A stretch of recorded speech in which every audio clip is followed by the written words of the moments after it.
Good evening, and thank you for joining today's and at the HENCA Tokyo 2023. My name is Eiji Ohira, and I'm a strategy architect for hydrogen and fuel cell technologies and the New Energy and Industry Technology Development Organization, NEDO. I'm really happy to be here, and I was serving as a moderator today. The Tokyo Metropolitan Government is hosting this conference with the goal of further promoting the establishment of an international hydrogen supply chain and related technology development. Speakers with the influence from the various countries, including the governor of Tokyo, will give a talk to share their accumulated wisdom and experience to accelerate implementation hydrogen-based society. So we'll start this conference. We'll begin with the opening remarks from the Tokyo Governor, Ms. Yuriko Koike, Governor of Tokyo. So Governor Koike, the floor is yours.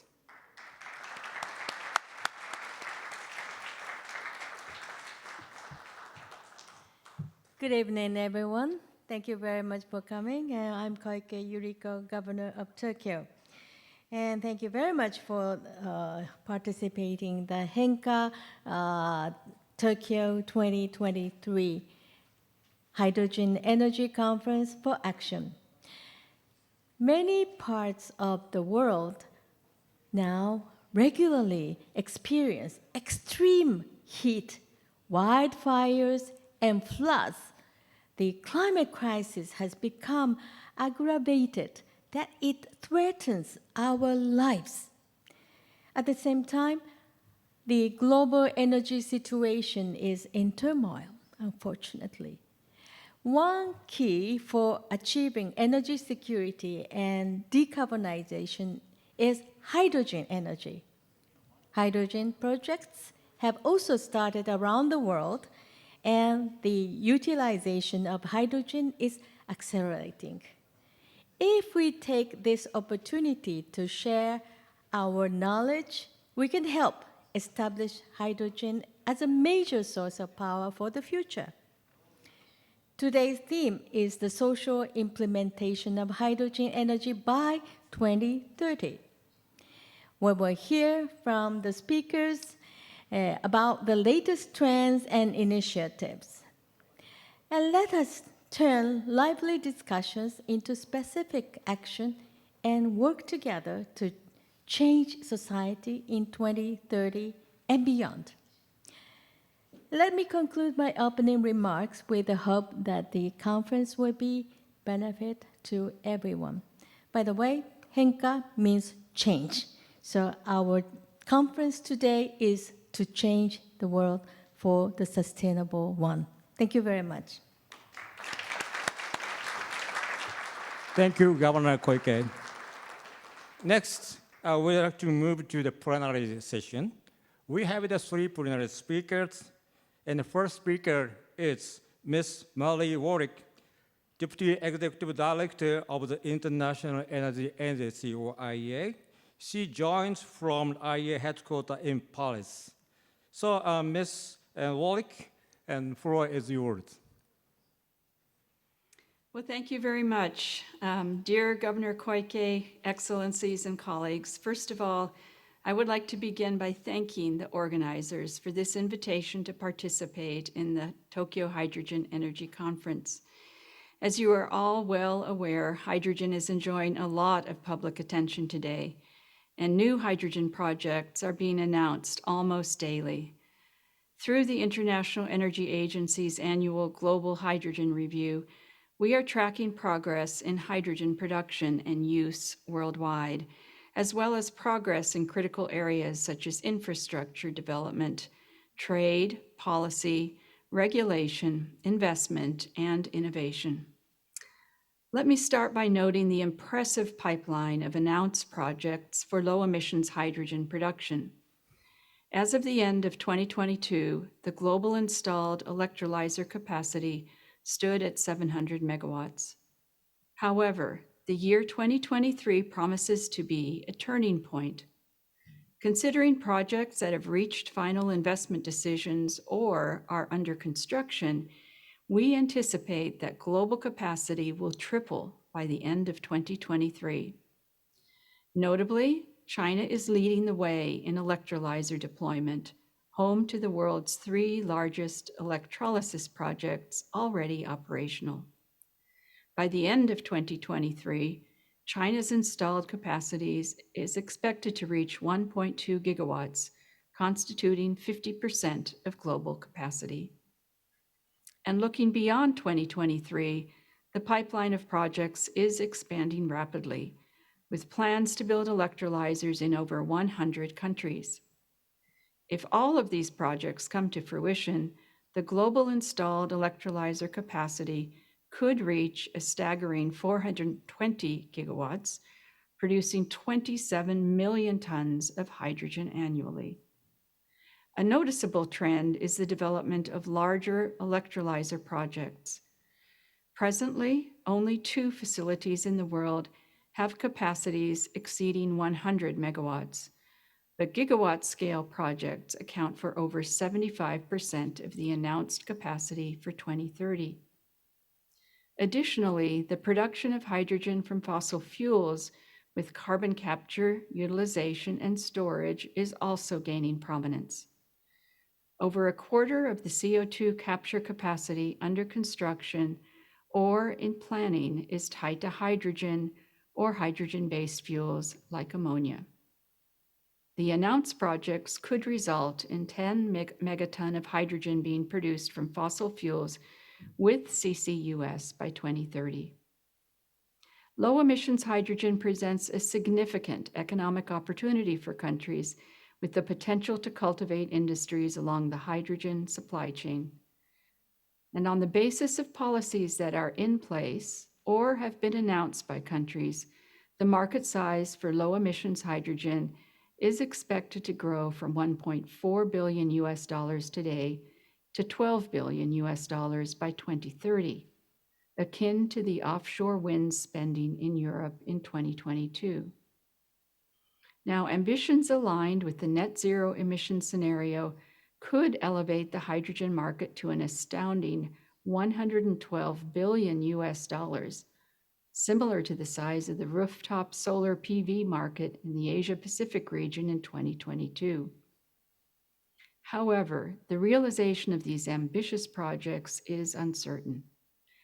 Only 4% of the announced production capacity for low emissions hydrogen has reached the final investment decision stage. And there are several barriers preventing projects from moving forward. So let me highlight 3 key challenges. First, inflation is pushing up capital and financial costs, making public funds scarcer and individual financing needs more substantial. And this is jeopardizing project bankability across the entire value chain.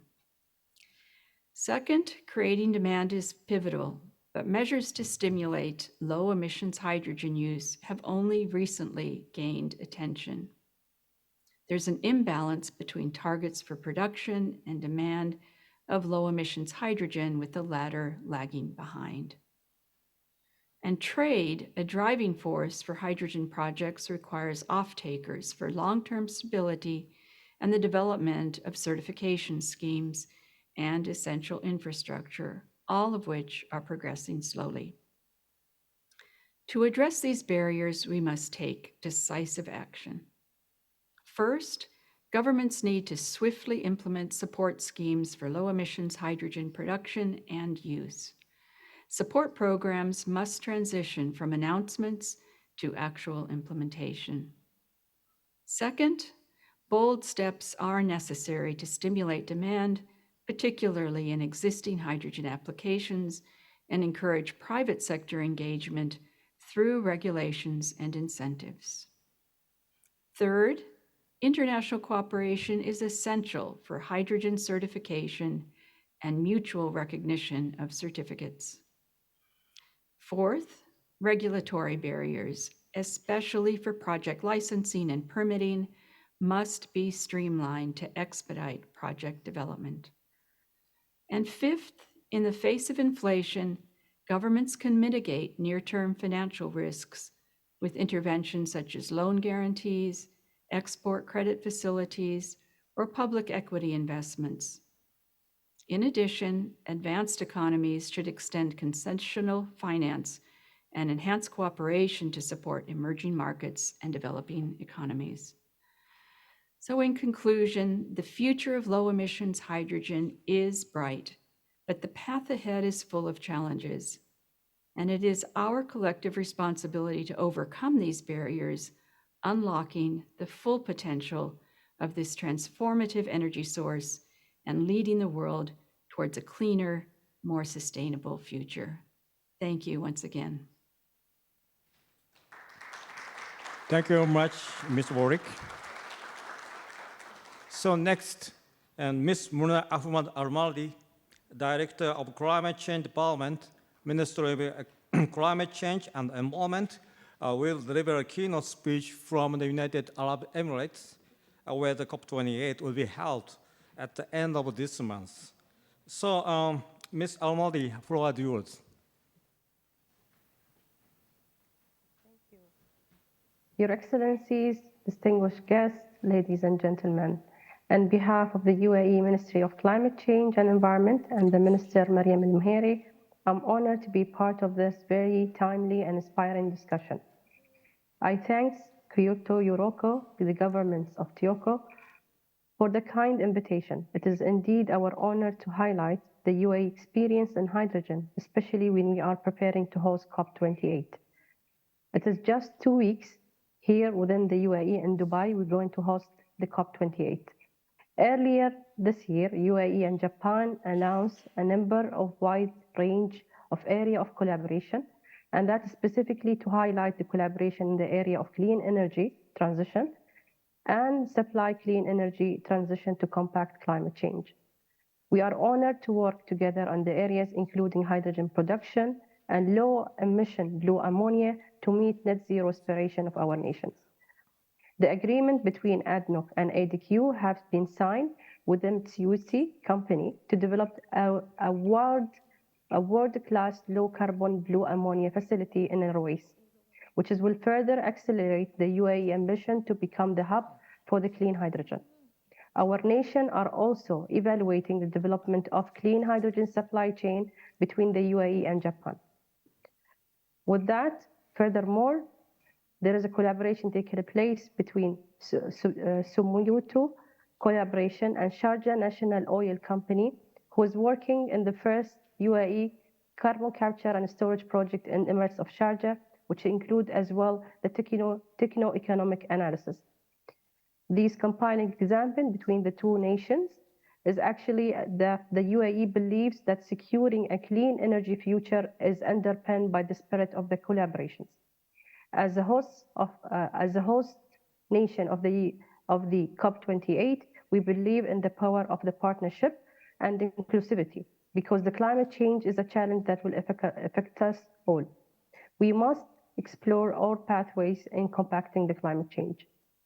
This is why leveraging in the potential of the hydrogen has been in the top priorities of the UAE. In fact, earlier this year, UAE Cabinet announced the new national energy strategy in which the hydrogen will play a key role in the total energy mix. With that new announcement, there was also the new national hydrogen strategy, which was aiming to support local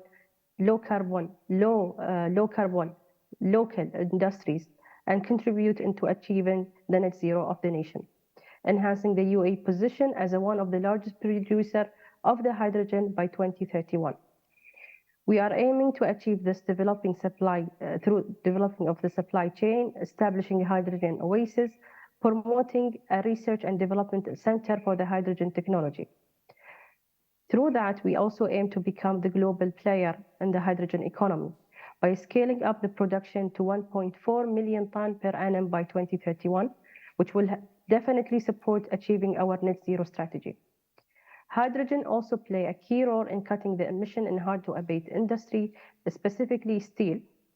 And with that, we also identified 10 enablers to promote hydrogen, and that include the global collaboration, leveraging in the natural resourcing, existing assets, and building and enabling infrastructure to enable the hydrogen economy. The UAE also focusing on creating an attractive investment environment that will support hydrogen transition, attracting highly skilled workforce. In addition to the technology being one of the key drivers for the hydrogen transition, we are keen to leverage on Japan's experience in this sector. The COP28 presidency has launched Energy Transition Changemaker initiative to foster collaboration and share among the private sector in implementing innovative, scalable decarbonization projects. And one of the focus areas of this initiative is actually the low carbon hydrogen. We look forward to Japan's experience and knowledge in hydrogen and clean energy transition in the COP28 and jointly working together to accelerating clean energy transition as well as mitigating the effect of the climate change. With that, I end up my speech. Thank you all. Thank you for the invitation. Thank you for the support. Thank you, Mr. Hing. Sorry. Thank you, Mr. Muli. And so next, His Excellency Mr. Shihab Ahmad Al-Fahim, Ambassador Extraordinary and Plenipotentiary of the United Arab Emirates to Japan. So, Ambassador Al-Fahim, floor is yours. Thank you very much, Governor Koike, Excellencies, ladies and gentlemen, thank you very much. I'm very honored to be here today. The UAE is a global leader when it comes to sustainable development and innovation. We're committed to diversifying our energy mix and reducing our reliance on fossil fuels. We believe that hydrogen has the potential to play a major role in the global transition to a clean energy future. The UAE has been a pioneer in the development of renewable energy. We have built some of the world's largest solar and wind power plants. We're also investing in energy storage and grid modernization. In addition to our renewable energy efforts, we're also working to reduce our emissions from the oil and gas industries. We're investing in carbon capture and storage technologies, and we're working to improve efficiency of our operations.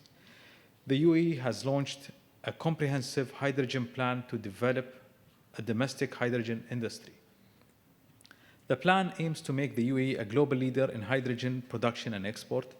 The UAE's hydrogen plan is based on 3 pillars.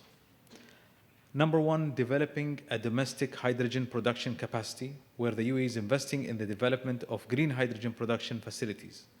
Green hydrogen is produced using renewable energy such as solar and wind power.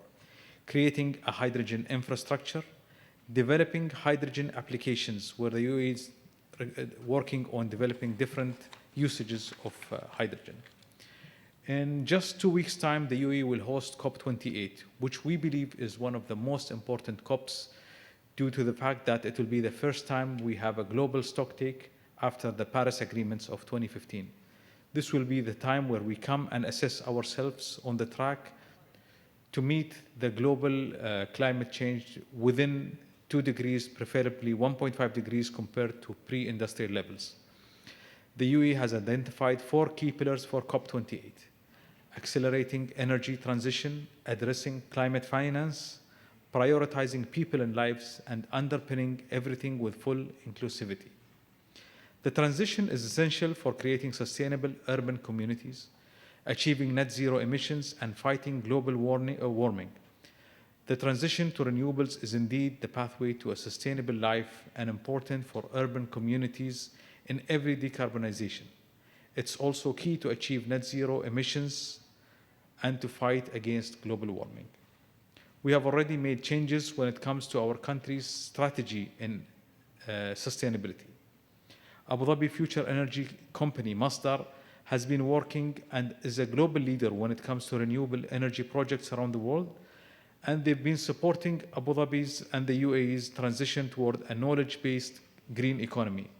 Since 2006, Masdar has invested mainly in solar and wind power projects with over $20 billion and is planning to invest another $50 billion by the year 2030.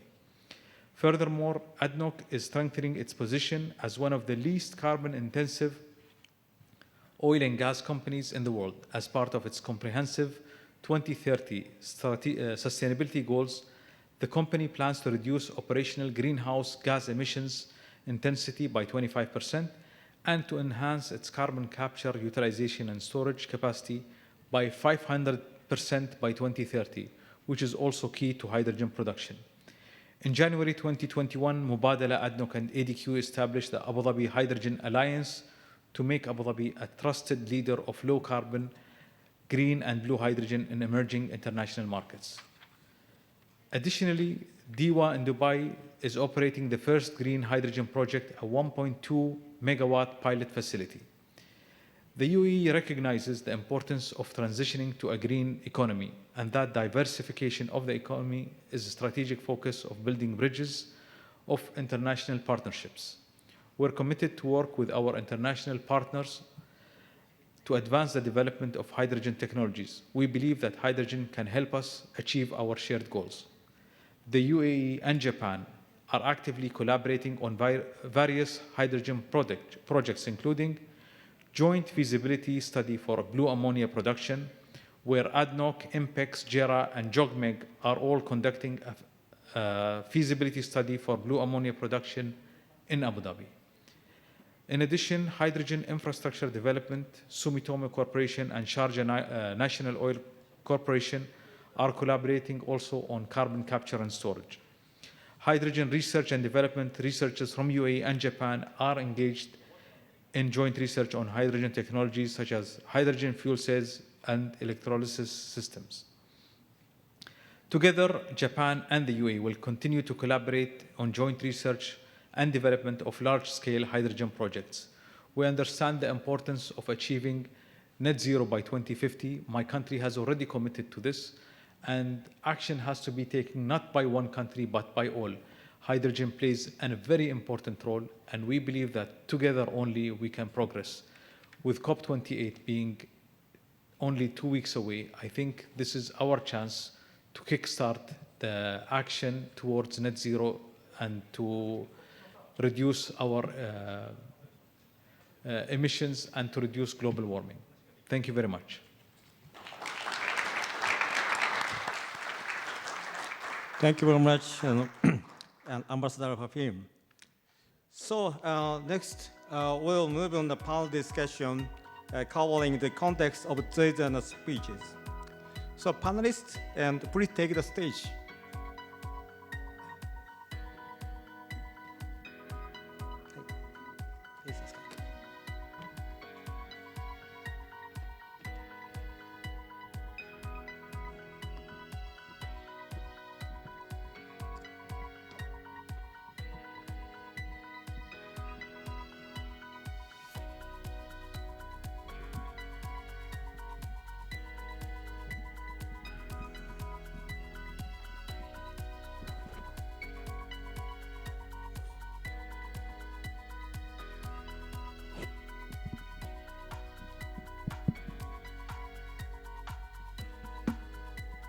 So let me start the panel discussion. Today's theme is the social implementation of the hydrogen energy by 2030. I suppose it's a very challenging and ambitious target, ambitious theme. Here the panelist, Mr. Hiroyuki Watanabe, Director of the Texas Japan Office. Mr. Michael Newman, Senior Trade Investment Commissioner of the North Asia Office of the New South Wales Government, Australia. Ms. Yuriko Koike, Governor of Tokyo. Mr. Paul Martin, Director General of the Department of Energy and Public Works, Queensland Government, Australia. His Excellency Mr. On Incheon, Ambassador Extraordinary Representative of the Singapore to Japan, and Mr. Yoshinori Kanehana, co-chair of the Hydrogen Council and chairman of Kawasaki Heavy Industries. And joining the online from the United States, Ms. Nancy Satry, Deputy Mayor of the Energy and Sustainability, the City of Los Angeles, United States. In addition to the member above, the Honorable Chris Mintz, Premier of New South Wales, Australia, His Excellency Mr. C.B. George, Ambassador Extraordinary Plenipotentiary of the Republic of India to Japan, and Mr. Henrik West, Minister President of North Rhine-Westphalia, Germany, will share initiatives in their countries via videos. So now then, let's start the panel discussion. And we have the two rounds, and the theme of the first round is significant vision and efforts for the broader use of the hydrogen. First, and Governor Koike, I would like you to tell about the significance of the spread of the hydrogen in Tokyo and your vision and election and effort promoting the hydrogen in the city. Thank you very much. And once again, I would like to welcome all of you to this conference, HENCA. I already explained this Japanese word, HENCA, means change. So I'd like to use this conference as effective as possible through your great opinions and wonderful advices. And the Tokyo Metropolitan Government, in short TMG, has set goals to realizing a 2030 carbon halve, a plan to halve greenhouse gas emissions by 2030. And a 2050 zero emission Tokyo, implementing a variety of initiatives. We are working to promote both decarbonization and energy security with two complementary approaches, Dekokatsu and HTT. Dekokatsu is a new national movement towards decarbonization. And HTT is an abbreviation of the Japanese for save, herasu, reduce, generate, tsukuru, and store, tameru, electricity. So altogether, HTT. I'm wearing the badge, HTT, to promote the citizens of Tokyo to reduce and to generate and store the electricity every day. Now, hydrogen can be generated and stored using surplus renewable power while electricity demand is low. And electricity can be generated through stored hydrogen when electricity is scarce. And these two features make hydrogen a very attractive energy. And the Tokyo Metropolitan Government, TMG, formulated the Tokyo Hydrogen Vision in March last year to promote understanding of hydrogen and encourage investment in hydrogen by businesses. Now, the vision shows the Tokyo of 2050 green hydrogen 2050, and we already have 102 cell buses operating in Tokyo, and we will accelerate the implementation of fuel cell trucks and other commercial vehicles. Home to the Olympic Village, now you're having a look of this island town during the Tokyo. This is the Olympic Village during the Tokyo 2020 Olympic and Paralympic Games, and the area is called Harumi. And Harumi will be reborn as an advanced city by leveraging their legacy. The Harumi district will be open to public next spring. And it will be a new model for using hydrogen energy on a daily basis. supplying hydrogen to its blocks and generating electricity through pipelines.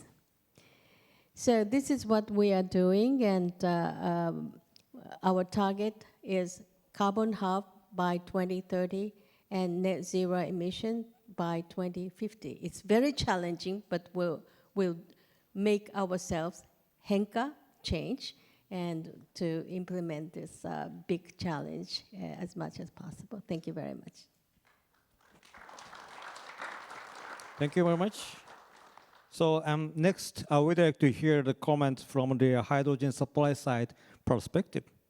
Here's the video message and from the Premier Mints of the New South Wales, Australia. Since 2021, when the hydrogen strategy was formulated, New South Wales government has developed a plan to finance the realization of the strategy and also implemented a number of the hydrogen projects. We may have the information about the significant spread of the hydrogen of the New South Wales, contents of its and the hydrogen strategy and initiatives. G'day, New South Wales Premier Chris Minns here, and konnichiwa. In New South Wales, we're committed to investing in clean technologies which will create new jobs, business opportunities, and allow our state to become a clean energy superpower. As part of that, we see enormous potential in green hydrogen to support local jobs and diversify our economy and attract investment, all while decarbonising our state and paving the way for a net zero emissions future. We've got a plan to get there, and the New South Wales hydrogen strategy is our roadmap to support a thriving industry. We're investing in projects across the Illawarra, the Hunter, to help decarbonise our industrial sector. And we're investing in infrastructure assessments to ensure planning determinations are timely and well considered. New South Wales shares a close and long-standing relationship with Japan, and our cooperation on energy and climate is just one of our many areas of exchange. We wholeheartedly welcome participation from Japanese companies as we embark on this clean energy journey together. Thanks so much for your time. Thank you, Premier Mintz. So next, I would like to hear from Mr. Martin of the Queensland, Australia. Your state government had formulated also the strategy and the hydrogen industry and implemented large-scale hydrogen production project with the Japan cooperation with the Japanese company. Could you tell us about your current status about the hydrogen, including the policy and the actions? Thanks very much. And Governor, thank you for your invitation to be here. I bear a message from Premier Anastasia Palaszczuk, who visited you before the Tokyo Olympics. In 2032, Brisbane will be hosting the Olympic and Paralympic Games, and we hope to be able to build on Tokyo's legacy. If I can just have the slides, please. Queensland has a very clear plan, next slide, for how we will both decarbonise our economy and create enough renewable energy to build new industries, both for the benefit of Australia and for Japan and other countries. Our goal is to have 70% renewable energy by 2032 for the Olympics and over 80% by 2035. Importantly, we will have 95% of the emissions out of our energy system by 2035 and obviously net zero by 2050. Our plan is about how the government can use its ownership of the energy sector to gradually reduce thermal energy production and enable more renewable energy production and the use of hydrogen. Next slide, please. So the government is committed to build the supergrid, which will enable renewable energy and hydrogen production. The supergrid consists of a very large-scale investment in electricity infrastructure in Queensland. In front of you, you have a map of Queensland. Now, Queensland is 5 times the size of Japan, so the scale is huge. The government will build 2,000 kilometres of high-voltage transmission to connect renewables. The government will also build 7,000 megawatts of large-scale pumped hydro storage. That will be the foundational firming that enables us to say to industry and investors that we can provide reliable renewable energy. One of those facilities will be the Pioneer Burdekin pumped hydro at 5,000 megawatts. It will be the largest such facility in the world. With our investment in the grid, our investment in firming, and our investment in renewable energy zones to connect up renewable energy, we have the underpinnings of a transformed economy. Next slide, please. Importantly, it's not enough to have a plan. Governments need to invest and back the delivery of that plan and create the conditions for private sector investment. The Queensland Government is investing 19 billion Australian dollars over 4 years to underpin this plan. That is the largest investment of any Australian state and almost as much as the Australian Government. That will pay for over $5 billion over 4 years in new transmission, $8 billion for the pumped hydros, over $3 billion for renewable energy generation, and over $1 billion for batteries. That's a serious investment that shows that we're serious about the transformation. Next slide. What's important is that for Queensland, hydrogen makes sense. We've got the wind and solar power to support green hydrogen production. We've got the transmission to connect that production up. We've got the ports, and particularly 5 key ports that are government-owned. We have the experience in being an energy exporter in coal and LNG that we can apply. We have publicly owned generators, ports and transmission providers who can help to secure this growth, and we have the land and the people to support it. Next slide, please. We have a plan, we have the investment, but we're very keen on partnerships. Now, there are currently 50 hydrogen projects in Queensland, of which a third involve Japanese companies. Our government-owned energy companies are actively forming partnerships. The Stanwell Corporation has partnerships in Gladstone with Iwatani, with Marubeni and Kansai Electric, as well as Keppel from Singapore. CS Energy has partnerships with Sojitz, IHI and Idemitsu. CleanCo is also forming partnerships in Gladstone, and Powerlink is our state-owned transmission company that is building the transmission that will connect the renewables. Next slide, please.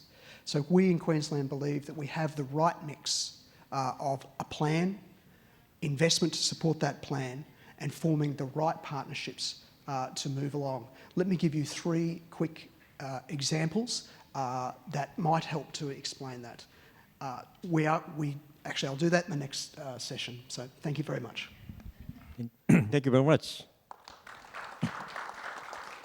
So next, I would like to talk, ask Mr. Walton Labret of the Texas. I have to make the same question, but I recognize that Texas is now conducting the several large-scale hydrogen project, and so Texas also the one of the hydrogen hub in the United States. Could you tell me about the current status on the future perspective of the hydrogen in Texas? Thank you, Mr. Ohira. First, I would like to say some people in this venue should have a stereotype towards Texas as capital of fossil fuel or global warming effect gas emission. But to take advantage of this opportunity, I would like to change such stereotype towards Texas. Because due to the following 3 reasons, Texas is now very enthusiastic to develop and strengthen the industry related to new energy represented by hydrogen energy. First, needless to say, to keep a good environment for the citizens of Texas is indispensable reason why Texas is engaged in such effort.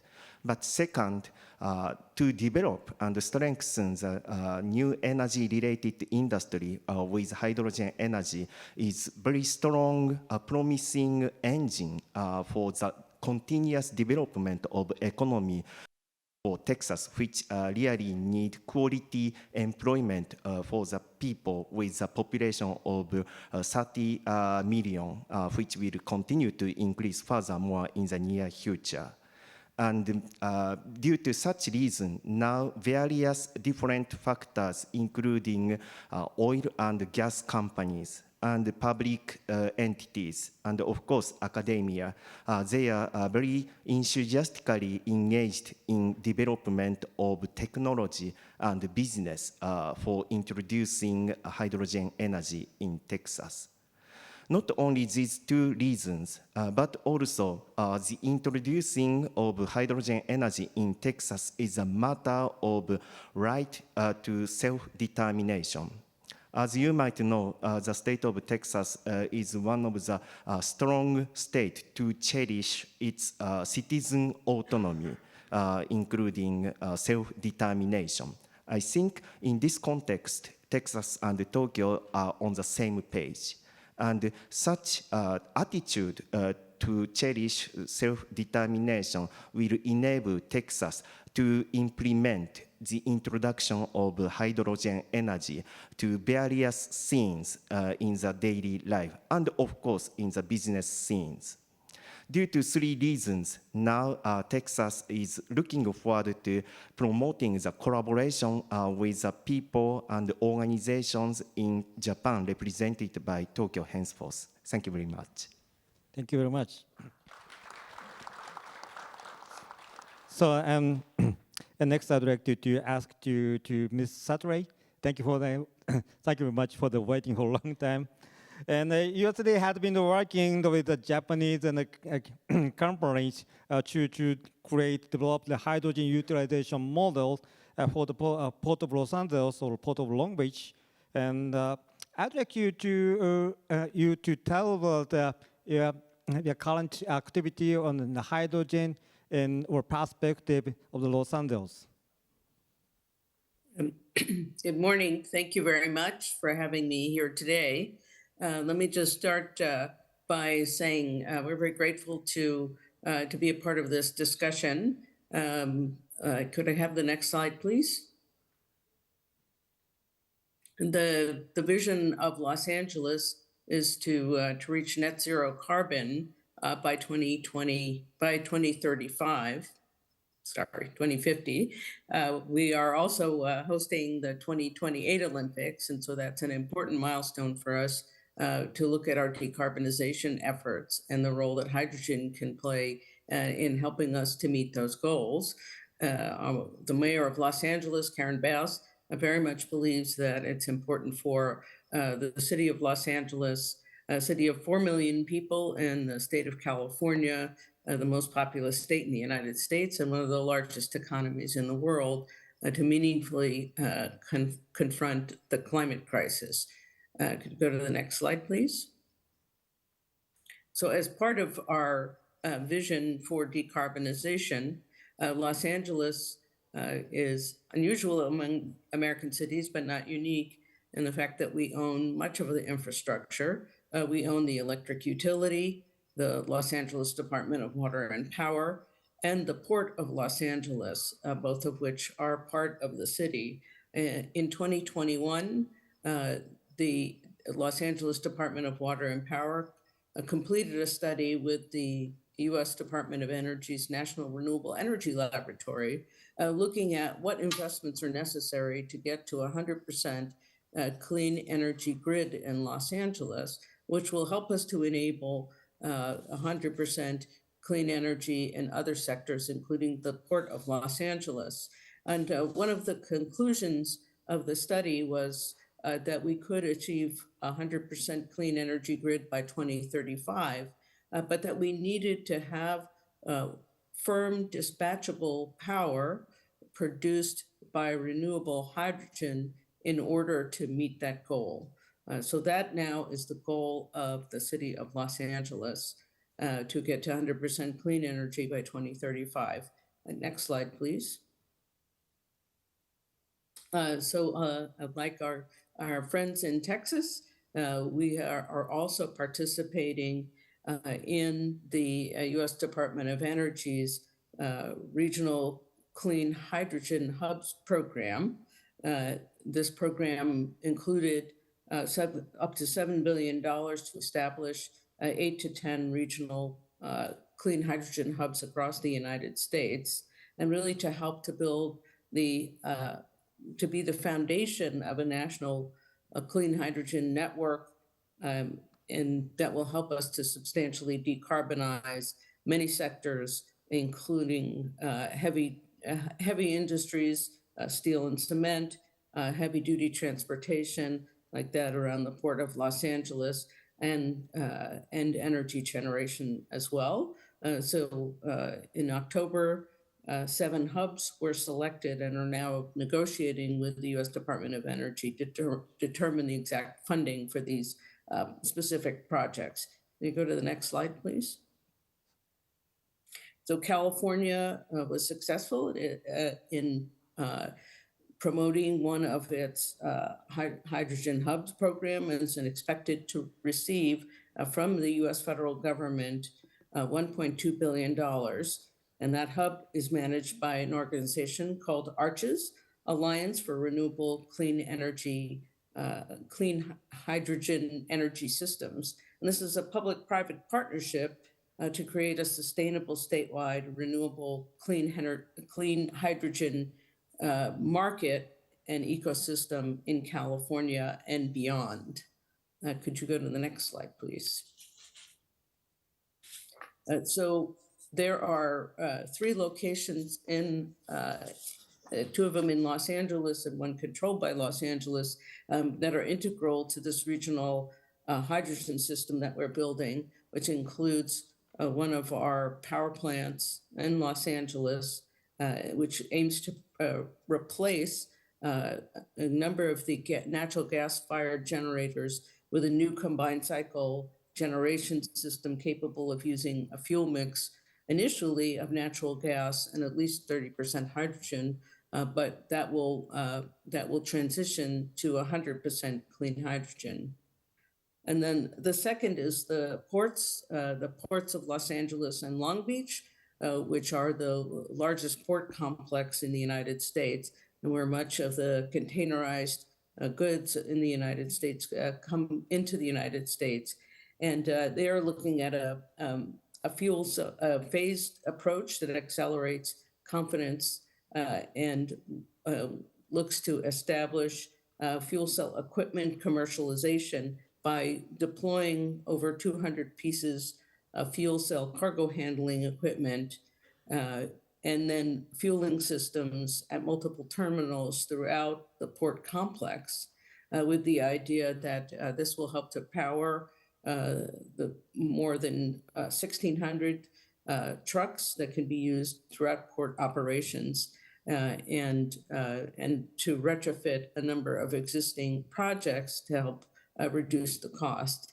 And then the third project is not actually located in California, but it's located in the state of Utah at a power plant that provides energy to Los Angeles and other cities in Southern California. And that will build 220 megawatts of electrolyzers that will use carbon-free electricity to convert water up to 100 metric tons of hydrogen per day. The hydrogen will be stored in 2 underground salt caverns near the town of Delta, Utah, and that will be capable of storing up to 5,500 metric tons of hydrogen, or enough to generate 300 gigawatt hours of electricity.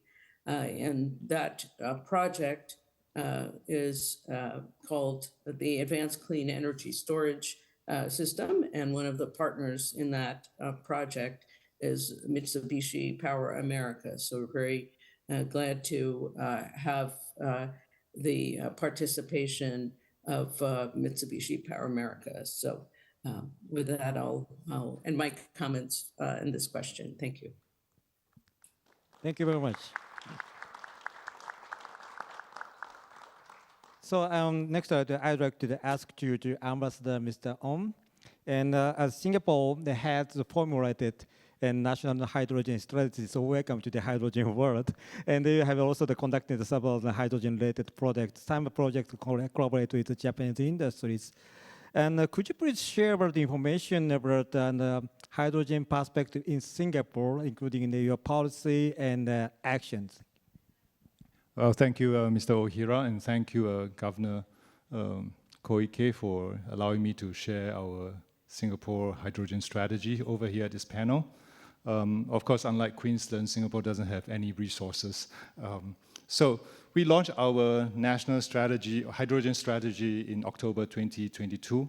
Now, a key thrust of that is, of course, to develop hydrogen as a major decarbonization approach to achieve our national target of zero emission by 2050. Now, hydrogen, alongside the carriers such as ammonia, can be adopted as low carbon fuel across different sectors, such as power, maritime, industry, and aviation. In particular, low carbon hydrogen and hydrogen-derived fuels are potential alternatives to fossil fuels in the maritime and aviation sectors. Now Singapore is the busiest container port and one of the leading air hubs in the world. And we do hope that we can become a catalyst for the global transition towards greener shipping and aviation. And we are also progressively building up our capabilities, starting with hydrogen carriers and applications that are more technologically ready today. We hope that this will enable us to adopt hydrogen at scale when it becomes more affordable to do so. Now, we are trying to organize our efforts around 5 key thrusts. Number 1 is to experiment with the use of advanced hydrogen technologies through Pathfinder projects. Now, for example, the Singapore Energy Market Authority and the Maritime Port Authority are in the process of selecting a lead developer for the development of an end-to-end low-carbon ammonia supply chain in Singapore, and which will import low-carbon ammonia for use in power generation and marine bunkering. Now, secondly, we are also redoubling our efforts in R&D to unlock key technological bottlenecks. Singapore has been supporting research and development through the Low Carbon Energy Research Funding Initiative since 2020, and the government has so far awarded research funds of Singapore dollar 55 million, which is the equivalent of 6 billion Japanese yen. And we are now in phase 2 of the program, where we are setting aside a further 129 million Singapore dollars, which is equivalent to about Japanese yen 14 billion, to accelerate the work on hydrogen and other low-carbon technologies. So that's the second thrust. The third thrust, of course, is to pursue international collaborations to facilitate low-carbon hydrogen supply chain. For example, such as working through platforms like Japan's Asia Zero Emission Community and the Indo-Pacific Economic Frameworks. And the fourth thrust that we have is to undertake long-term land and infrastructure planning. We don't have a lot of land in Singapore as well, so this is important for Singapore, given our limited land and maritime space. So Singapore, we need to deepen our understanding on areas such as safety buffer zones and hazard mitigation measures. And we are also studying the safety standards and regulations for hydrogen and ammonia. And the fifth thrust, the last one that we have, of course, is to support workforce training and development for a broader hydrogen economy. Domestic deployment of hydrogen and a large global hydrogen economy will open up economic opportunities for businesses and workers. And it is important for the Singapore government to work with industry and also the education sector to support workforce development, in particular for workers in sectors that will be impacted by the hydrogen transition. They will need to acquire new skills to handle hydrogen and its derivatives. And that's an area that Singapore hopes to work on. Thank you very much. Thank you very much. Next, and I would like to hear from the co-chair of the Hydrogen Council, Mr. Kanehana. I would appreciate if you could show us the latest trend in the global hydrogen economy from the perspective of the chairman, co-chair of the Hydrogen Council, a group of the leading global companies. Thank you very much, Ohira-san, for your kind introduction. I'm very honored to have the opportunity to speak today at HENCA Tokyo 2023. I'd like to thank organizers, Governor Koike-san, and the distinguished guests. The Hydrogen Council is a global CEO-led initiative and born in 2017, started from 13 companies in Davos, Switzerland.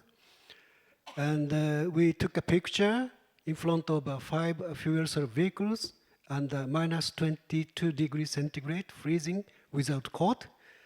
And now the organization is more than 150 companies.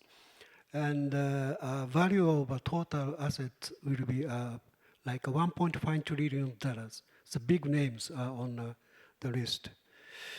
And the first slide, please.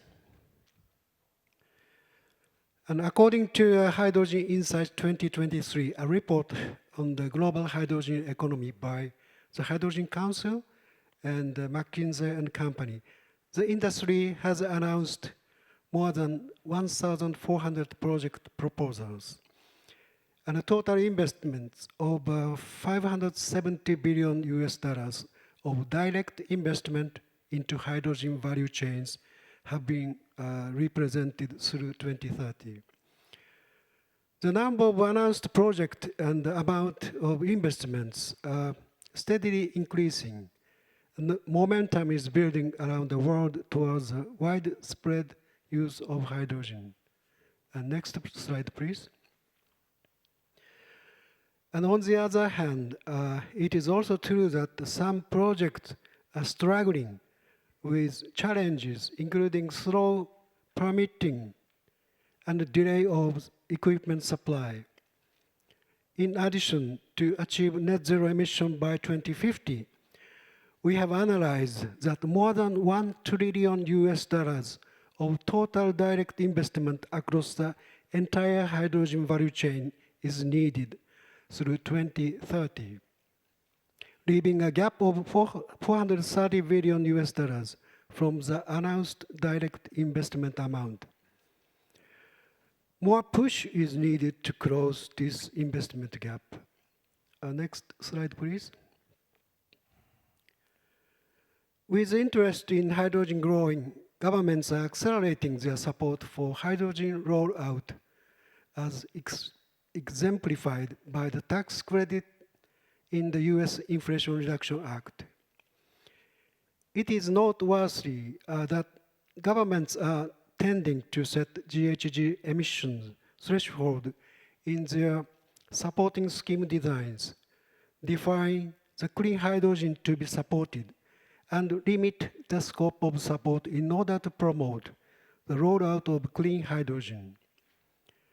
In response to this trend, there is a growing government to develop and standardize methodology for determining GHG emissions associated with hydrogen production.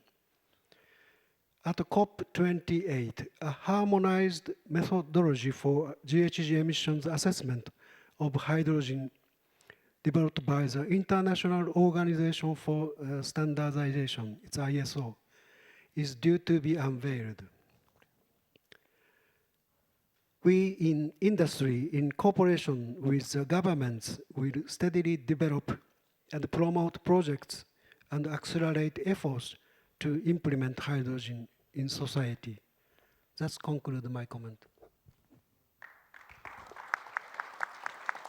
Thank you very much. And we have many information about the current status, a very positive and message from the over the panelists, showing the encourage to promote the hydrogen. But in the second round, I would like to ask the more initiative, because still, I wonder, still there's a lot of the challenge in front of us. So I need I would like to ask you to share your view or initiatives how to break the barriers. So in the second theme is future action for the implementation of the hydrogen in society and cooperation with the other states, cities, and companies. And first of all, Governor Koike, in response to the other participants' comments, please tell us about the action you view of being particularly important for the social implementation of the hydrogen.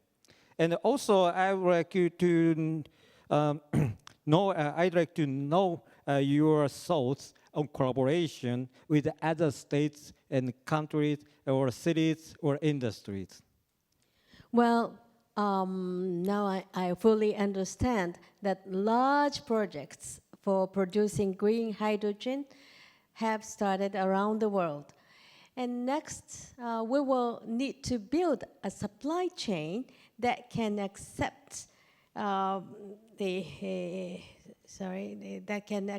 accept large quantities of green hydrogen, and with the aim of building a supply system, including pipelines.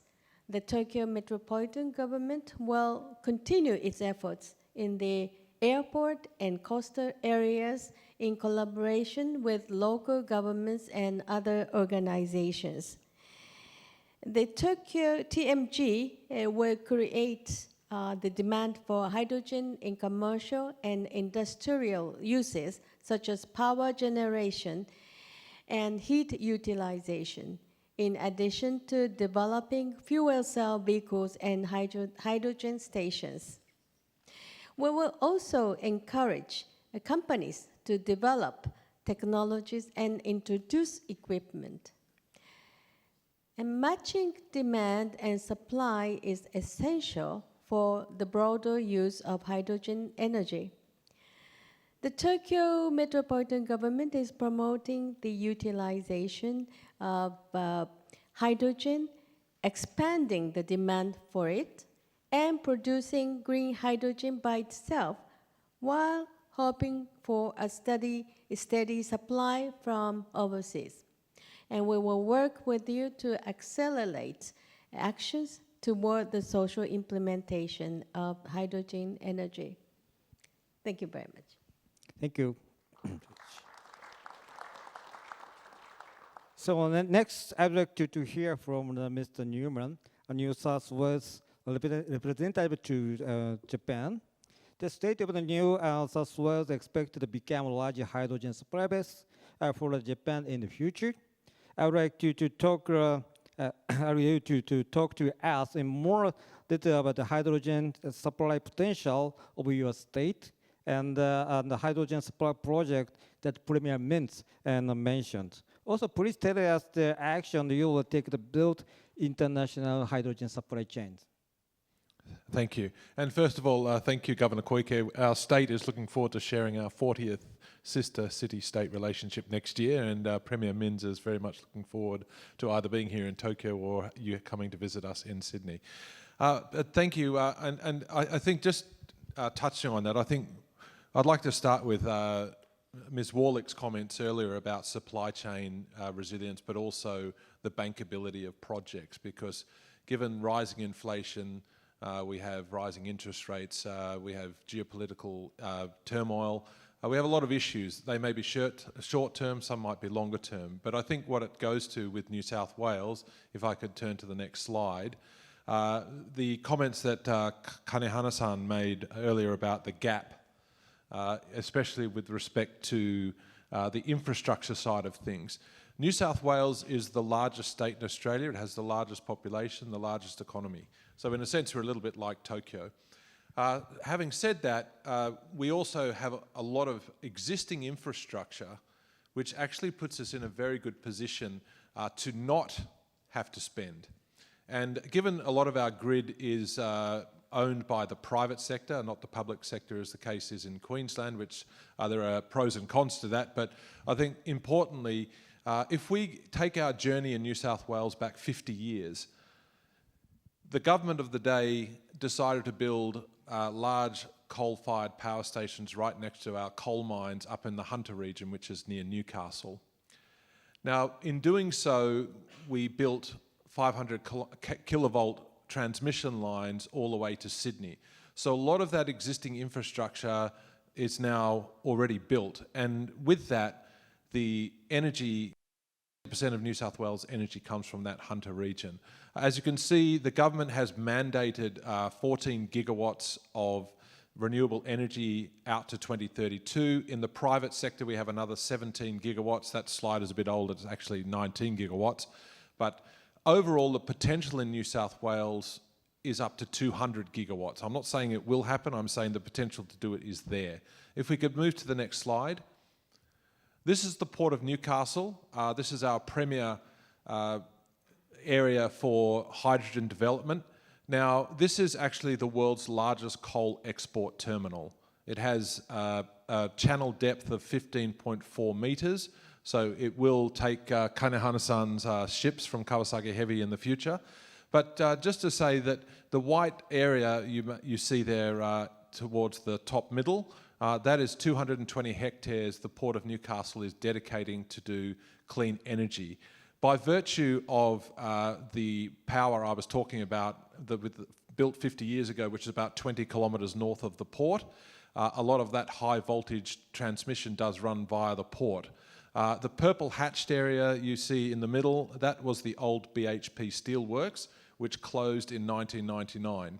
Now, why that's relevant is just to the left of the white area where the clean energy precinct is, there are two 330 kilovolt lines which used to power BHP Steel. They are now 80% empty, or at least the capacity is 80%, which means the idea of doing up to 3 gigawatts of electrolyzers in the Port of Newcastle out to 2030 is a reality. And also over time, the coal, you see those black lines, they are initial coal handling or current coal handling facilities which go to Japan and Korea predominantly. But over time that will be cannibalized and the whole area you see there in green will be turned into all into hydrogen ammonia production. In the orange area you will see also Orica. Orica is the largest ammonium nitrate producer in the world. It currently has 400,000 tonne capacity of ammonia. We export some of that to Queensland to help with explosives for their mines. But just to say that there is a lot of capability within the port. The importance there is 30,000 people, highly skilled industrial workers also work in the port. And with that, we think that over the longer term, with very good access to renewable energy, existing high voltage infrastructure, a port that operates at 50% capacity. I think it's a very important thing to note. That is not 50% capacity because business is slow. That is because the port is so large, it can basically double its current capacity in terms of ship movements, which would be up to another 10,000 ships per annum, to be able to potentially do large-scale hydrogen exports. So all in all, we think that the Port of Newcastle is probably our premier destination for large-scale hydrogen deployment over the long term. As I said, there's a lot of private sector involvement. We have quite a lot of Japanese and Korean large corporations already interested in developing that port. But we do think that, going back to the earlier points about bankability, the Port of Newcastle is fundamentally built out. There's not much in terms of large-scale capex that is required compared to a lot of other jurisdictions around the world, which we think puts it in a good advantage. The next slide, if I quickly just go to Port Kembla, this is about 80 kilometres south of Sydney. The blue areas there are land that's owned by BlueScope Steel, which they're offering up for hydrogen production. There's around 110 hectares, I believe, that can be used. That's also a deep water port, 15.5 metre depth in the channel. It's not quite as advanced in terms of its electricity infrastructure as Newcastle, but just to say that it does have a lot of longer term potential. But the Port of Newcastle at this stage is where the federal government is also deploying a lot of money to help expand its capabilities in hydrogen. Thank you. Thank you very much for your detailed information. So now I would like to ask you, Mr. Martin, and you are also the potential for the hydrogen explorer. So please tell us about your plan for the future in U.S. and international hydrogen supply chain. How will you build an international supply chain with collaborate with the other countries, including Japan, and the direction and your effort in the future? And also, I would appreciate if you could share with us what you think about the appeal of Tokyo and at the market and the significant collaboration between Queensland and Tokyo. Thank you very much.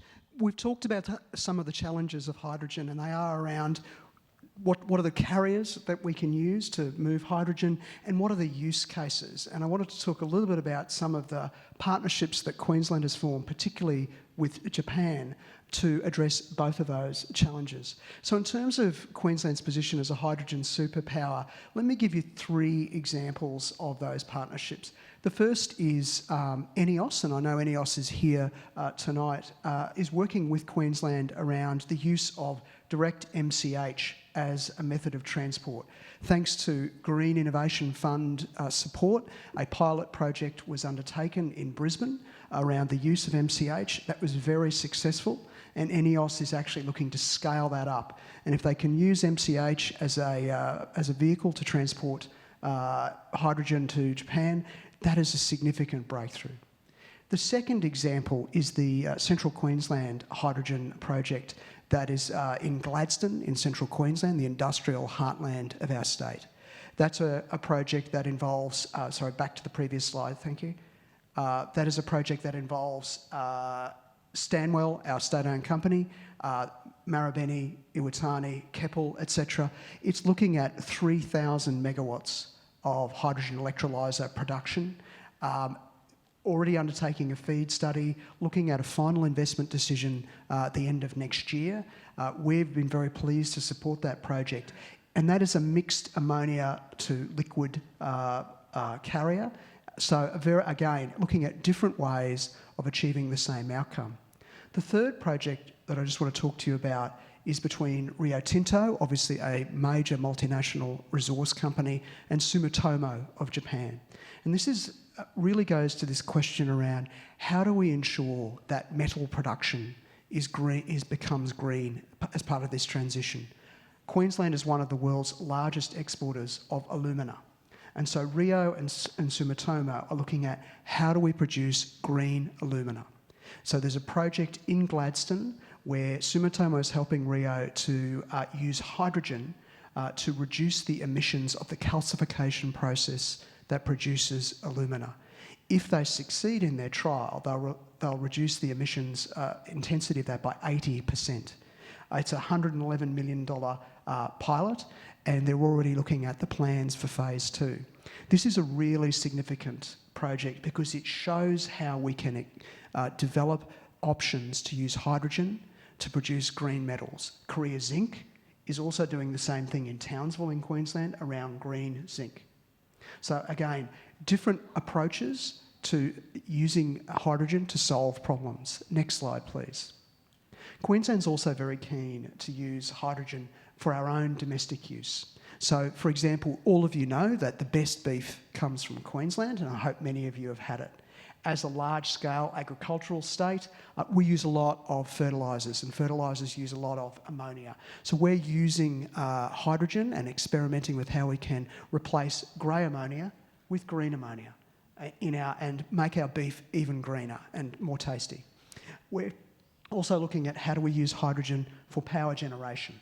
So CS Energy is just about to deploy a 250 megawatt gas-fired turbine that will be able to go up to 100% hydrogen. Thirdly, in terms of mobility, many of you know that one thing Australia has is distance. We have a large country, and there's the opportunity to use hydrogen for long-distance freight. So working with New South Wales and with Victoria and with the federal government, we're looking at creating a hydrogen superhighway for freight. So some great examples of use cases there. And lastly, that's that industrial use that I just talked about with Rio and Sumitomo. Next slide, please. Next slide. And next slide. So in terms of what are we doing to create the clear pathway that you talked about, so obviously we're engaging with the community. We know that social licence is really important for renewable energy and for hydrogen. We're looking at project planning and facilitating the development of new projects, industry investment, facilitating that, getting the policy and legislation right, and revising and updating our hydrogen strategy. We're very keen to work with the Tokyo government, and I met with the Vice Governor today, and we're looking at opportunities for collaboration there with Tokyo as a key partner. We think that hydrogen is something that is so important globally that we need to do it together. In terms of Queensland and Japan, we've been working together in coal since the 1960s. We've been working together in gas for the last 20 years. And we think that we can be a trusted and reliable partner to Japan and others in the development of the hydrogen industry of the future. Thank you. Thank you, Dean.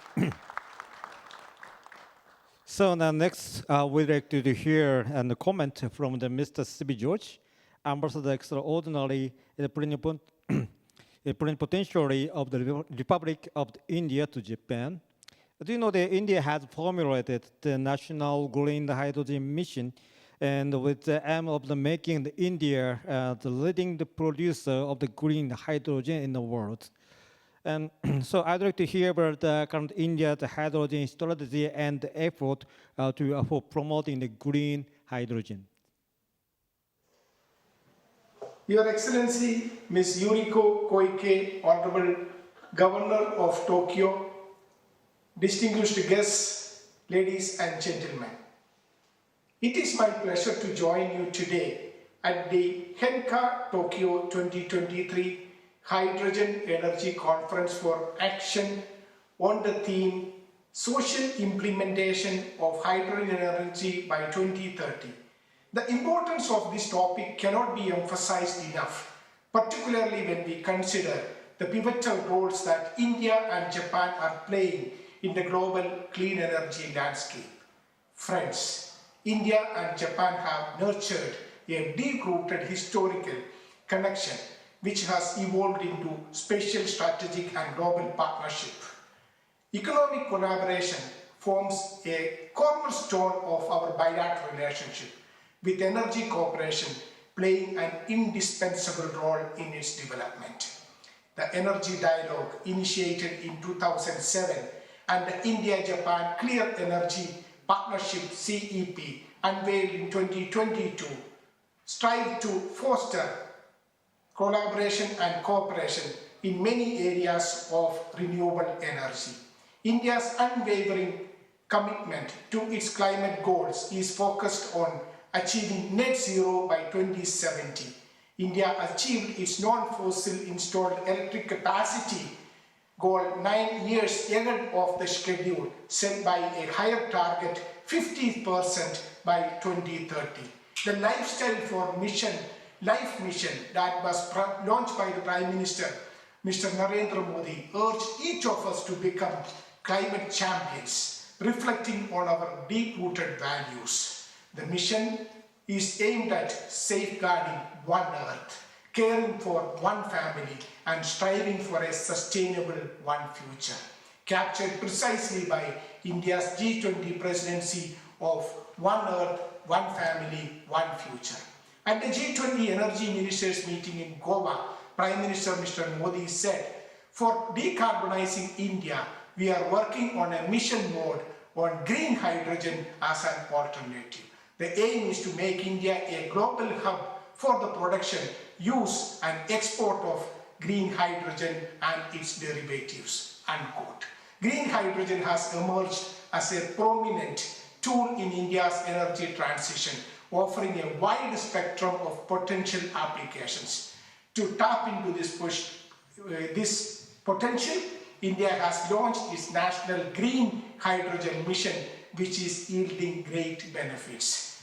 Under India's G20 presidency, the G20 high-level voluntary principles on hydrogen and the Green Hydrogen Innovation Center, steered by the International Solar Alliance, have successfully established to build a sustainable and equitable global hydrogen ecosystem that benefits all nations. It should also mention that the Global Biofuel Alliance, announced on the sidelines of the G20 summit in New Delhi, is an important initiative that would help us address many of the issues that you face on the climate change issue. Within the framework of the Clean Energy Partnership and recognizing the synergies between our two countries, Japan's technological expertise and India's extensive renewable resources capable of generating clean and sustainable hydrogen, India and Japan are well positioned to fortify our collaboration in the field of hydrogen and ammonia. I extend my best wishes for fruitful discussions today. Thank you. Thank you, Mr. George. Next, and I'd like you to hear the comment from Mr. Watanabe. And please tell us about more detail about the Texas initiative's current challenge and future effort. And also, I'd like to know your thoughts and expectation of the collaboration between the Texas and Japan, the Texas and Tokyo. Thank you, Mr. Ohira. In the part one, I have affirmed that Texas is certainly very positive and active towards the introducing of hydrogen energy. Now, I would like to share a visible, objective proof of it. As our friend in California has mentioned just a little while ago, the US federal government has designated 7 regions in the nationwide United States as regional clean hydrogen hub. And one of these 3 regional clean hydrogen hubs, Texas Gulf Coast region has been designated it as named High Velocity Hub. And this high-velocity hub in Texas Gulf Coast region is the largest one of such regional clean hydrogen hub designated by the federal government. And it is expected to get $1.2 billion US investment by federal government. And it will result in the creation of 45,000 new employment in this region. And just recently, the following private projects has been announced to represent such ongoing change or project in this region. Green Hydrogen International, US startup company, they have announced 60 gigawatt renewable H2 project in south part of Texas. And HIF Global has been given the authorization to build the world's largest e-fuel production facility in Texas, which will start its construction in 2024. And AES Corporation has announced their plan to do investment approximately over $4 billion US for their project to build, own, operate a green hydrogen production facility in the north part of Texas. Represented by such specific project, the people of Texas recognize the meaning and value to introduce clean hydrogen energy in the community. Because such project is, as you recognize, this is not a matter introducing a single device, but social change itself. And such social change will certainly generate huge amount and demand for various technologies, products, and services related to new energy represented by hydrogen energy. With such recognition, the people of Texas are looking forward to working together with Governor Koike, Tokyo Metropolitan Government, Tokyo-based companies, and the people of Tokyo and Japan to seek for various opportunities to share mutually beneficial relations. Actually, this year is the second year of the statement of mutual cooperation between Tokyo and Texas to support Tokyo-based companies to launch their business in the state of Texas. This is also collaboration with local autonomies in the state of Texas. Taking advantage of such already existing collaboration between Tokyo and Texas, we will do our best effort. Thank you very much. Thank you very much. Next, we have the video message from the Minister President Rust of the North Rhine-Westphalia, Germany. I will introduce the initiative of the German government by videos, where NLW government has formulated its own hydrogen roadmap and also the conducting the several hydrogen projects. I believe the NLW is the most ambitious and the state to promote the hydrogen, we may hear about the challenges and the action of the NRWs. Sehr geehrte Frau Gouverneurin, sehr geehrte Damen und Herren, Japan und Deutschland verbindet seit über 60 Jahren eine enge und vertrauensvolle Freundschaft.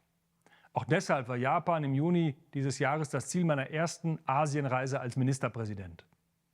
Unsere Volkswirtschaften stehen vor ganz ähnlichen Herausforderungen. Und eine der größten lautet, Industrie und Klimaschutz zusammenzubringen und dabei wettbewerbsfähig zu bleiben. Dabei spielt Wasserstoff eine Schlüsselrolle und Japan spielt hier ganz vorne mit. Schon 2017 hat Ihr Land als eines der ersten Länder weltweit eine eigene Wasserstoffstrategie entwickelt. Und wir in Nordrhein-Westfalen profitieren heute davon, vom wertvollen Erfahrungsaustausch mit Japan und von den vielen Kooperationen auf wirtschaftlicher und wissenschaftlicher Ebene. Das Tokyo Metropolitan Government ist für uns dabei ein ganz besonders wertvoller Partner und dafür sind wir dankbar. Wir in Nordrhein-Westfalen wollen bis 2045 die erste klimaneutrale Industrieregion Europas werden. Mit grünem Wasserstoff können wir in Zukunft 25% unserer heutigen CO2-Emissionen einsparen. Um dieses Ziel zu erreichen, haben wir vor 3 Jahren eine umfassende Strategie für die Entwicklung unserer Wasserstoffwirtschaft erarbeitet. Diese Roadmap formuliert ehrgeizige Ziele für die Bereiche Industrie, Verkehr, Energie und Infrastruktur. Bis zum Jahr 2030 soll die Elektrolyseleistung bei 3 Gigawatt sein. Wir wollen 240 Kilometer Pipeline-Netz. Wir wollen wasserstoffbasierte Anlagen in der Stahlindustrie und weiteren Branchen und bis zu 11.000 Brennstoffzellen-Lkw und 3.800 Brennstoffzellen-Bussen. In einem Satz, Nordrhein-Westfalen soll zur Drehscheibe für eine deutschlandweite Wasserstoffwirtschaft werden. Eine funktionierende Wasserstoffwirtschaft braucht natürlich ein entsprechendes Angebot von Wasserstoff und eine entsprechende Nachfrage nach Wasserstoff. Deshalb fördern wir auf der einen Seite die Produktion von Wasserstoff durch neue Elektrolyseure und auf der anderen Seite neue Herstellungsprozesse, etwa für grünen Stahl, um so die Nachfrage nach Wasserstoff zu stärken. Auch Nordrhein-Westfalen wird seinen Bedarf an Wasserstoff in Zukunft zu einem großen Teil durch Importe decken müssen. Und deshalb bauen wir internationale Partnerschaften weiter aus. Deshalb denken wir die Anbindung an die großen Seehäfen in den Niederlanden und Belgien an der deutschen Nordseeküste mit. Natürlich brauchen wir für eine effiziente und wettbewerbsfähige Wasserstoffwirtschaft exzellente Hochschulen und Forschungseinrichtungen. Und wir brauchen innovative Unternehmen und Start-ups. Deshalb investieren wir noch stärker in die Forschung, um noch mehr Innovationen möglich zu machen. Sehr geehrte Damen und Herren, grüner Wasserstoff ist ein Schlüsselelement für Klimaschutz und eine starke Wirtschaft. Er ist die Zukunft und gemeinsam, da bin ich ganz sicher, werden wir diese Zukunft gewinnen. In diesem Sinne und mit herzlichen Grüßen aus Nordrhein-Westfalen wünsche ich Ihnen eine spannende Konferenz. Thank you. So next, I'd like to move to Ms. Satri. And I believe that you have made the world most advanced effort on a hydrogen utilization model at port. Please tell us about the challenge you have in implementing the model project and the action you are taking to resolve them. And also, I'd like to hear about your thoughts and expectation about the collaboration between the cities.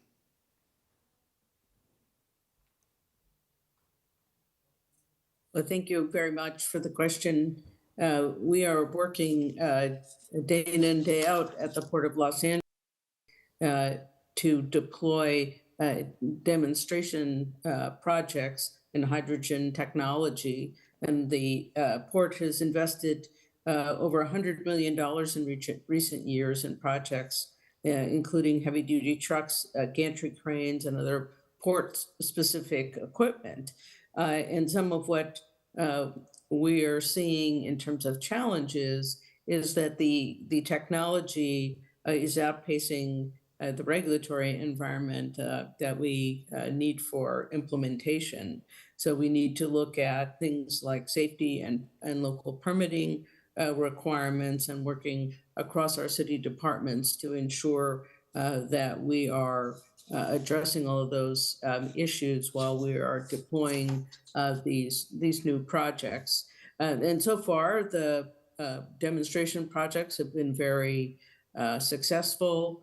The operators are very satisfied with the performance of the equipment, and we'll continue to work to improve the deployment of those projects. And in fact, one of the projects that's in development at our Houston terminal should be operational in January 2024. And it's a gantry crane that's partially funded by a grant from Japan's New Energy and Industrial Development Organization, NIDO. So we're very excited to see how that performs in real service. I think the kind of models of collaboration are very important. So we have our statewide in California, our ARCHES collaboration, which will be funded by the U.S. Department of Energy. So we're very much looking forward to that. And also to continue our collaboration with Japan and Japanese companies, in addition to the project in Utah that is a partnership with Mitsubishi Power Americas. In March, when there was a large trade delegation from California to Japan, the Port of Los Angeles signed 2 green shipping corridor agreements with the ports of Tokyo and Yokohama, really to further continue the collaboration between our ports and to try to continue the efforts to green the important trade corridors between ports in Asia and in California. Thank you. Thank you very much, Starry. Next, I have the question for the Ambassador Ms. Down. Well, and one of the big challenges is how to develop, how to enhance the hydrogen demand. And I'd like to, could you tell me about your idea, your action, how to address these challenges? And also, and I have the same question about international collaboration. Especially, Singapore had a good experience about living level. Could you tell me about your expectation and international collaboration between the cities? Well, thank you. I think it's quite clear to all of us the potential of hydrogen and the critical role that hydrogen play in helping us to achieve our zero emission target by 2050 or even earlier. Now, the challenge for us today is that the international and technological landscape is that the low carbon hydrogen is still evolving, and critical technologies such as utility scaled 100% hydrogen fired turbines or ammonia-fired turbines, large-scale ammonia crackers, and liquefied hydrogen shippings are still being developed. And hence, as I highlighted earlier, that Singapore is encouraging innovation to overcome technological bottlenecks in the transportation and safe utilization of hydrogen and its carrier through R&D. Now, there's only so much that one country can do. And so collaboration between countries is essential in the scaling up of global hydrogen supply chains.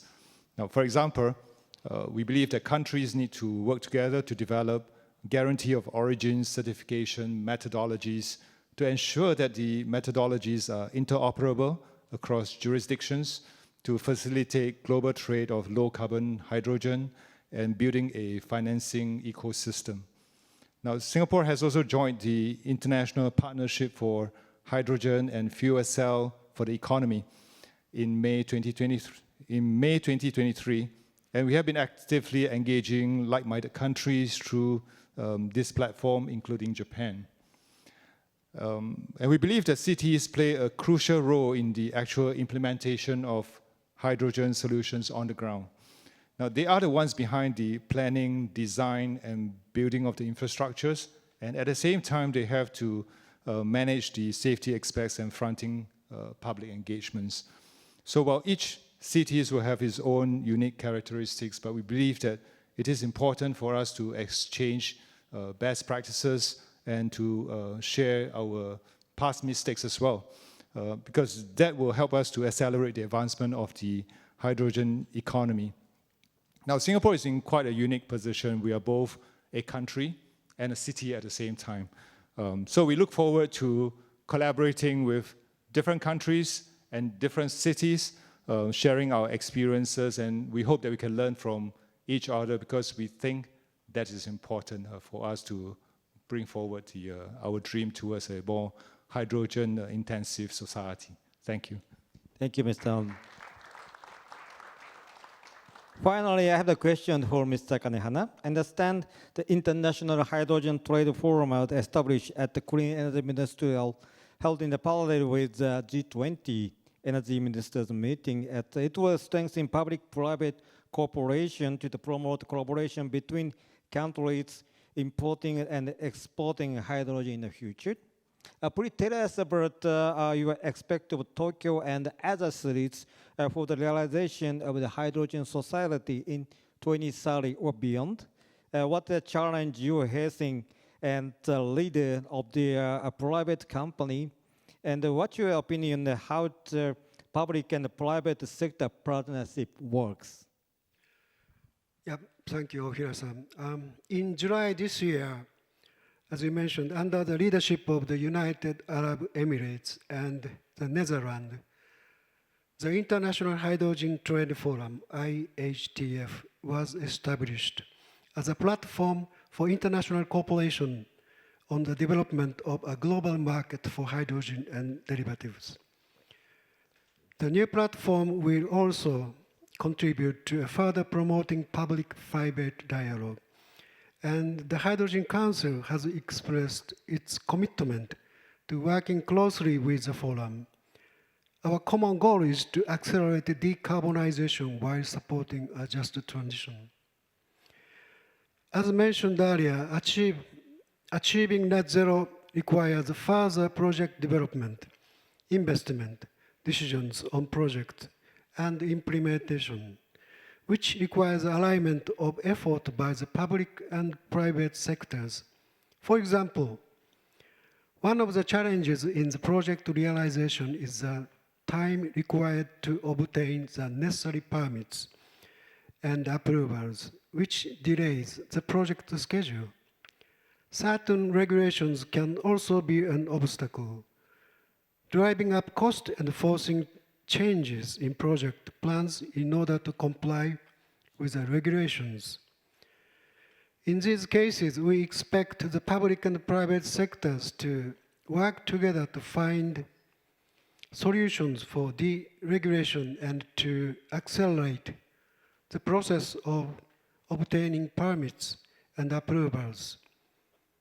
And we feel that support from the local governments will be especially important. Also, speaking from Kawasaki's perspective, we are working to build international hydrogen supply chains.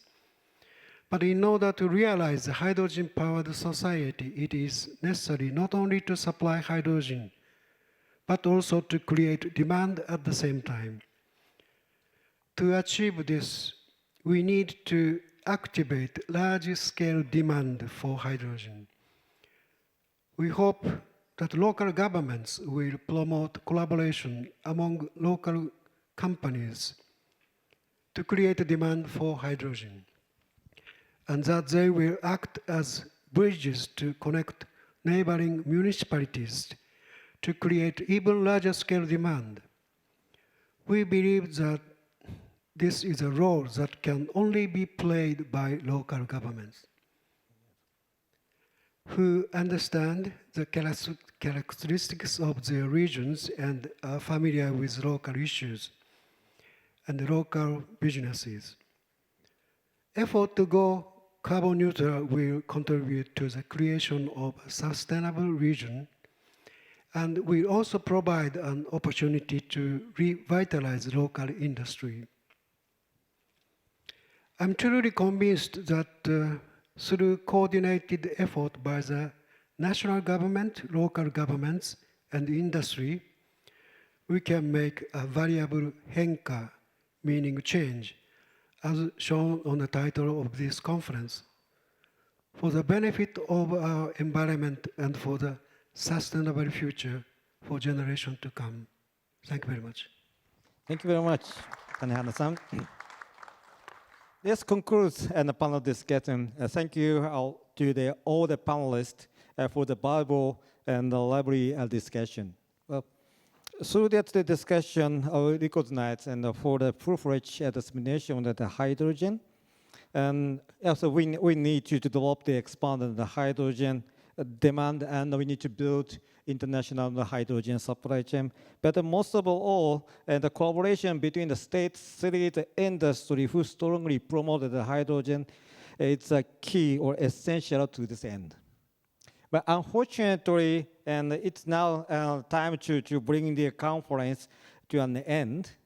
So I'd like to ask to Governor Koike, please share a few words to sum up the discussion today. Thank you very much, Ohira-san, for moderating this wonderful panel. And thank you very much, distinguished speakers, for informing what's going on in the region and the world. And thank you for giving us so many good idea and tell us what is happening in the world. And I'm fully glad to hear from you about future-oriented hydrogen strategies, advanced efforts for its utilization and production in collaboration with Tokyo and Japan.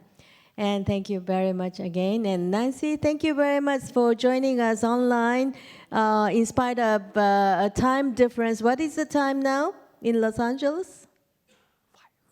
It's 3:15 in the morning. Oh, thank you so much for participating. And also I'd like to thank the distinguished speakers who sent us the videotape.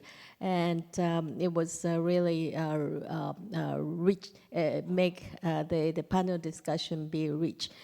So let us strengthen collaboration between us and work together to build a hydrogen supply chain and expand the demand for hydrogen. And together with you here today, I'd like to express our commitment to taking the lead in the world through effective actions as a joint message for the social implementation of hydrogen by 2030. So, COP20, yes, and COP28 will be held in the United Arab Emirates at the end of this month. And it has been very meaningful to hold this conference at the time when interest in climate change is increasing worldwide. Just 2 weeks ago, we had very hot November days. It's unusual. And this summer, it was we have experienced hot days or hotter days and hottest days. Do you remember this summer? It was really unusual. So this accelerates the need to develop the renewable energy using through hydrogen and other technologies. Now, I'd like to actively disseminate the content of today's discussion at other international occasions as well. As I mentioned, that HENCA means change in Japanese. And now is the time to change the future through specific action. And let us combine our power to create a sustainable society. In closing, I'd like to express my deepest gratitude to the speakers and the participants of the conference today. And again, thank you very much. ありがとうございました。Thank you, Governor Koike. We can change, we can be changed. Anyway, I'd like to thank everyone who participated in today's conference. Please also give a big round of applause to all the speakers, panelists, participants.